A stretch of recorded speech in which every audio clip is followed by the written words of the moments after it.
Today we're joined by Paola Telfer, who is the CEO of Sens.ai, which is a pioneering company that has developed really the world's first personalized at-home brain training system, which combines neurofeedback, heart coherence training, and transcranial photobiomodulation.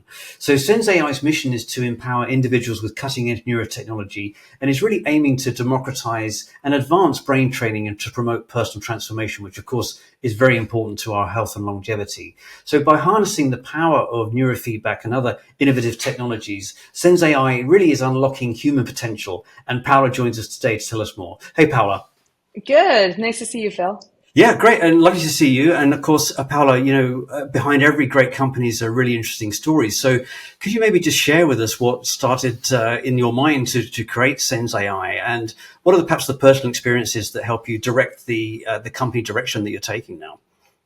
Yeah, for sure. I mean, all of this technology, neurofeedback, like you mentioned, transcranial photobiomodulation, heart coherence biofeedback, this has been around forever, like for decades, right? Like almost like 50 years more than 50 years for neurofeedback.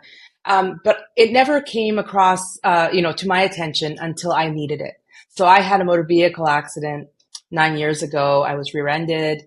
I had a lot of musculoskeletal issues, but I was also stuck in PTSD. I was a hypervigilance, and I had a concussion, and so when something like that happens, it impacts everything that's going on in your life, your family life. I was running a different company at the time, and I was trying everything, right? So I was trying all the physical therapies, but then also I was trying talk therapy and hypnosis, like whatever my doctors would recommend. And then neurotechnology became that powerful modality that kind of helped me to tap in to my subconscious and then take back control. And so when I came across that and I realized that it was based in science, that there were brain waves, and my background is electrical engineering, so I like to see brain waves. I like that that certainty that I understood what was happening and that there was research behind it. And when I came to that understanding, I just needed to make it smaller, cheaper, and more accessible. And then that became a driving passion. Yeah, great. Well, I know when we spoke before that, you guys are, hitting revenue and you're obviously deploying your technology now. So, great to see that you've taken that experience in your life and moved it into, a growing company, which is great. So look, maybe you should just talk us through the technology. How does the Sens.ai neurofeedback technology work, and what does it make, how does it compare to what else is on the marketplace in terms of, training solutions and so on? Yeah, I mean, I would say generally speaking, it's very comprehensive. It's a very comprehensive solution compared to the various point solutions that you might see on the market. And by that, I mean, you already mentioned a bit of the technology stack. Each element of that technology stack is very deliberately combined within protocols that exist. And the protocols are both personalized over a multi-month period, but they're also adaptive in real time. So that is the essence of it. It's comprehensive. You can think of it like a lifetime coach. It's not just about focus. It's not just about getting calm. It's about all of those peak states in between. So once we look at someone's blocks at the moment, whether they're sleep or anxiety or attention, we also start unlocking other aspects of their mental capacity. Okay, so maybe just talk us through that then. So obviously there are some elements of brain training in all of this, and of course adaptation. So how does the technology personalize to that kind of N1 state that we're all interested in? Yeah, for sure. So, I mean, this is what the headset looks like, right? Yep. So, we have sensors on it, which are, these are the EEG sensors. We developed those in-house. We couldn't find anything on the market that we could use that was going to read to the high fidelity that we wanted, which was to 120 hertz, which is the third harmonic of gamma. So that's relatively unheard of, even in clinical environments. We have a pulse oximeter here that's reading heart rate. And then we're also asking neuropsychology questions. So this is the input that the system gets, and that's how we personalize. The real master key here, which is quite unusual, is we also do a type of test, which is a brain function test. And in this that I'm holding up, we call it the Genius Pulse Controller. It is effectively doing a flanker test, an ERP test, which is maybe 10 minutes long. And while you're pushing these buttons right or left, depending on what the screen is showing, there's different arrows and directions and symbols, then we are actually measuring your brainwave during that period. And what's happening between you perceiving a new visual stimulus, and between that and you pushing the button on this controller, is where there's a ton of information. And it takes about 500 milliseconds where you perceive the information, you classify it as important or a distraction, you have working memory signaling, you have impulse control, you have decision making, and it's such a rich data set that we're able to collect. And in that data set, in a medical setting, you would be able to do a lot of detection algorithms. And so Okay. that's a cornerstone of what Sensei's doing. So obviously there are quite a number of devices on the market, right? And it gets confusing for people. Obviously yours appears very much more comprehensive. And obviously you talked about the fidelity of the sensors and so on. So, how would you pitch the differentiators between what else is on the marketplace? I mean, is there a kind of niche that you've really carved out for yourself?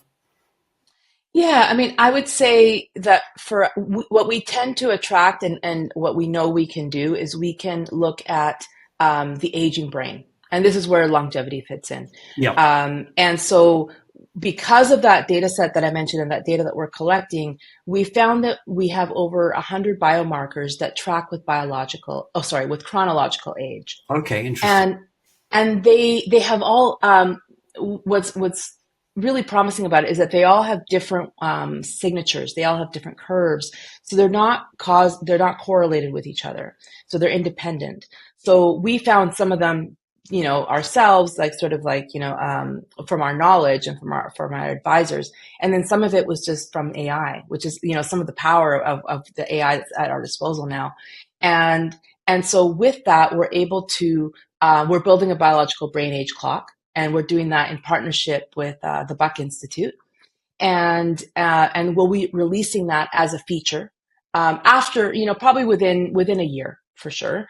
And between now and then, we're going to be publishing in partnership with Buck in a top journal and sharing what we learn.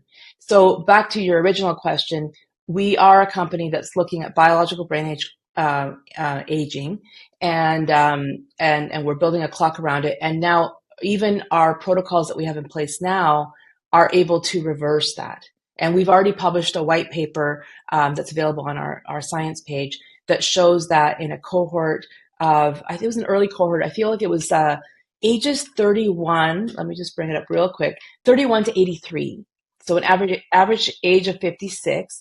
We were able to improve people's processing speed, so that P300 by 10%, and improve their reaction time. It was a 7% reaction time improvement, and their errors, again with this flanker test, but I think it was 40% improvement. So those are numbers that don't normally increase, right? Like they don't improve with time. They go down with age.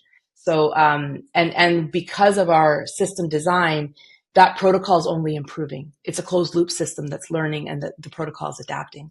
So, give us a year and it's going to be even better. Wow, that's incredible. So, I mean, I guess, you've, as I mentioned earlier, you've got a consumer brand which is out there doing what it's doing. You're partnering now with clinics. And I guess that validation process is very important when you're starting to maybe bridge from being a consumer business into maybe working with clinics and so on. So maybe let's sort of lean into your growth strategy. So, what is your growth plan? What does it look like? I mean, are you available internationally, or are you just focusing in North America? What are you doing?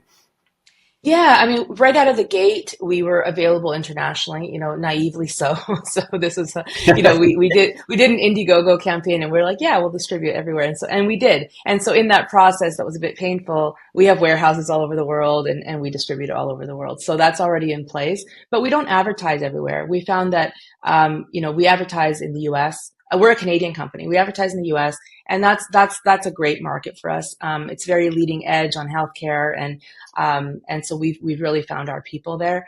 At the same time, in the UK, there's a strong following and strong market there for us, and in Australia, and then lastly in Canada. So, and it does tend to be a population that's 35 plus, 35 to 55 is kind of our sweet spot. It's peak performers, people who are already investing in their healthcare, physical healthcare, mental healthcare. They their 1% improvement makes a difference for them. It's right. They're high performers and they don't want to lose that edge. Yeah, no, that's very interesting. So, I mean, just in terms of the protocol, I mean, as I've got older, more and more people pile more and more things onto me to do in the morning, right? Yeah.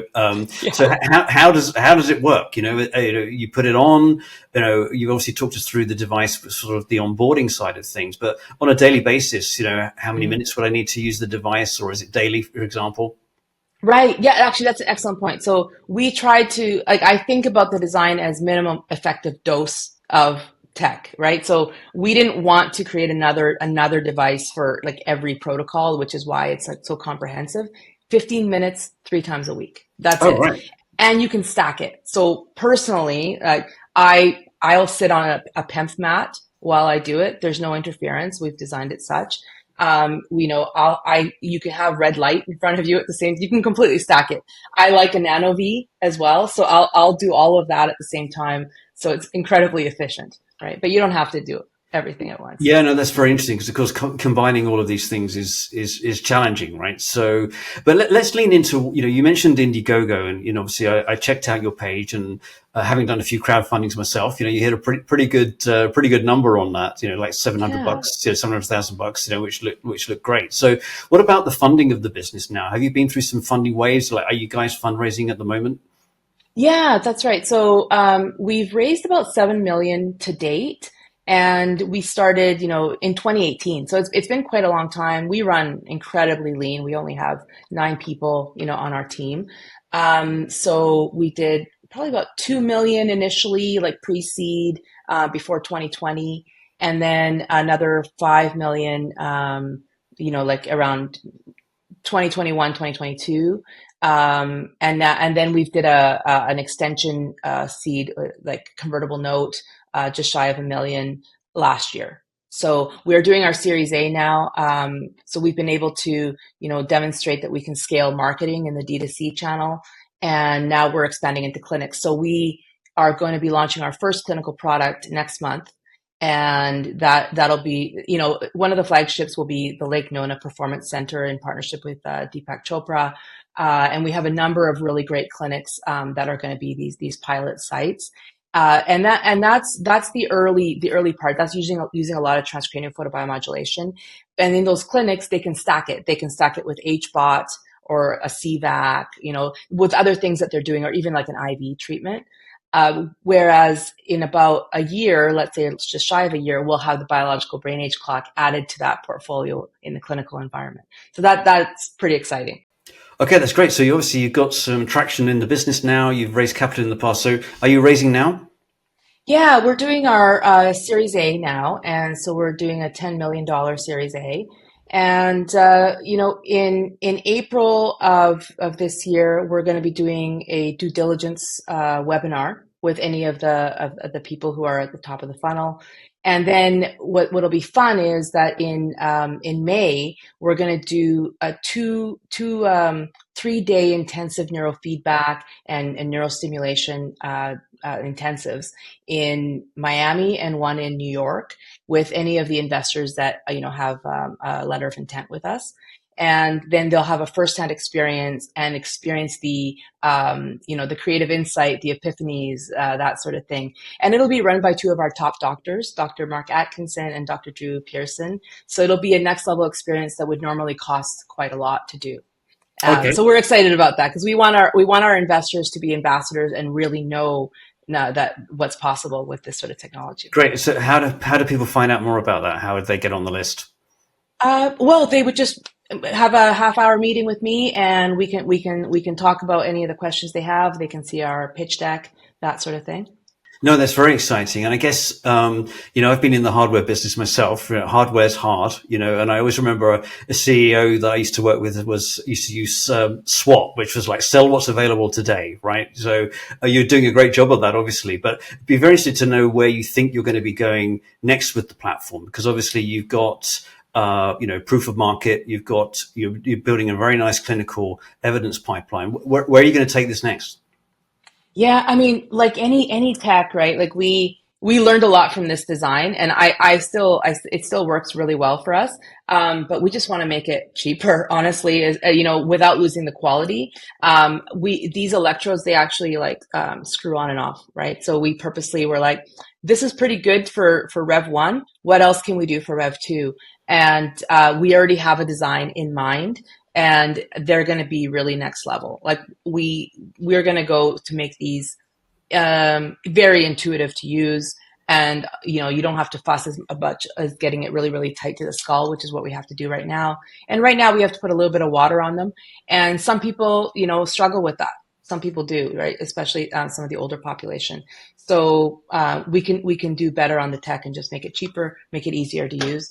And we're always improving the app. We get a lot of feedback from our early users. I really love that. And our team, for sure, every 2-3 weeks, we have another update coming out. And a lot of it's about gamifying it further and making it simpler to understand the data. And let's talk about some of your users, right? I mean, I'd love to learn some of the success stories or feedback you've had from people that have been users. So especially, maybe some of those people that are kind of like optimizing their performance, but maybe some of those people in the older generations that you mentioned earlier, maybe to rewind things or even improve things, which sounds very encouraging. So there's some success stories you could share with us? Yeah, I have a number actually. So some of them are really funny. Like I love reading. Like we get unsolicited, feedback all the time. Um, so I'm gonna just read you what it goes. You know why I am so on this? Because it works. It's an absolute game changer. I hope that Sensei takes off and becomes Ozempic for the mind. Right? So I just love that. It's like, the world needs it, and you all deserve it. So that's really nice. You know, uh, some people talk about their family members, and so one person like talking about their son says, in a few short months he's become focused, less depressed, better able to manage stress, and simply more like the person he once was. So, and he's been in therapy for years, and this has made more of an immediate difference. And he even stopped drinking coffee. So I don't know. I guess it was around focus. Um, but we've had people like MMA guys too, who are like serious, about training, and talking about the improved reaction times, improved body control, greater efficiency in executing complex movements, is what he said. It made a remarkable difference in my performance. And actually, I'll share another one that's just top of mind for me. Is I remember a couple weeks ago, because the media is kind of crazy right now, and somebody actually wrote in saying, I find myself less reactive to the news cycle, which I thought, oh, thank goodness. I wish we could get more of that out there. Yeah. And they were just saying they were getting less caught up in the drama, in the story of it, because it's so perpetual, right? And we don't want people getting stuck in hypervigilance. So I thought that was really powerful. And certainly, I mean, on our team, we've got all our parents using it, of course, and we're finding a lot more sharpness, easier recall for words.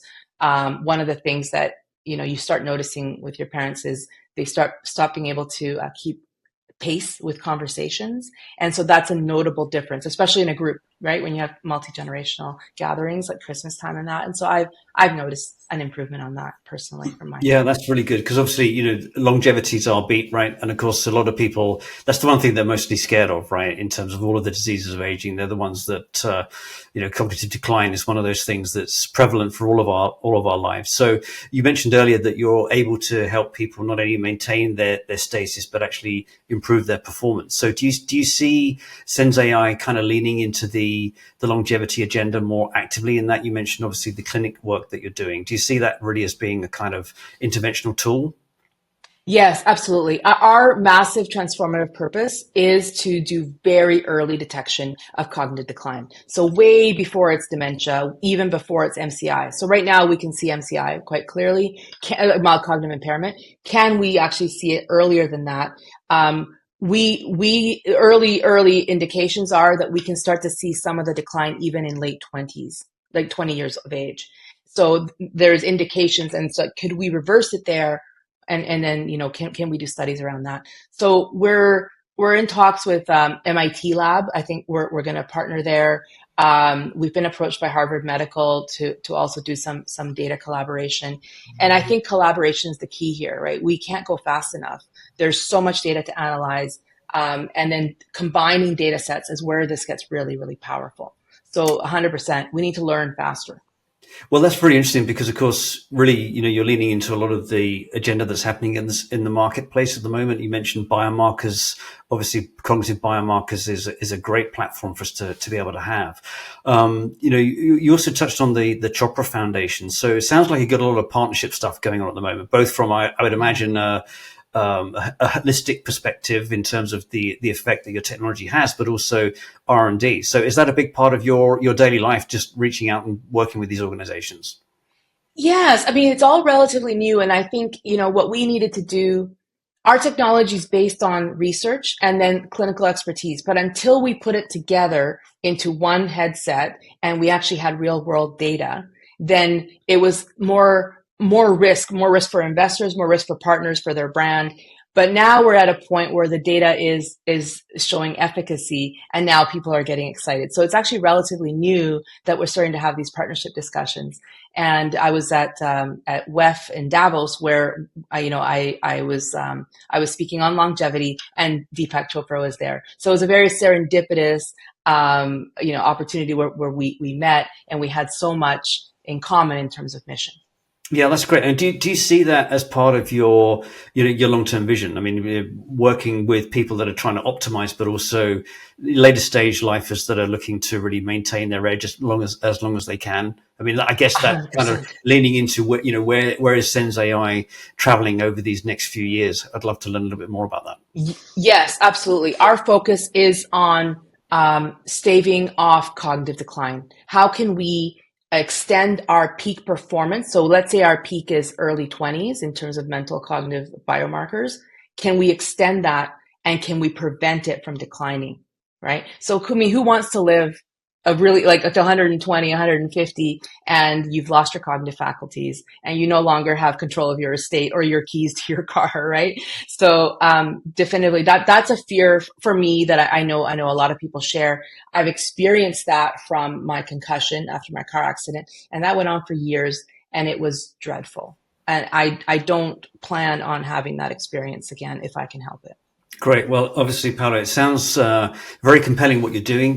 Very solid business. Congratulations on running a hardware business, which is now in a successful phase and growing. So, look, great work. Good luck to you and the team, and thanks for joining us today. Really appreciate Thank it. you so much, Phil. It's always great talking to you.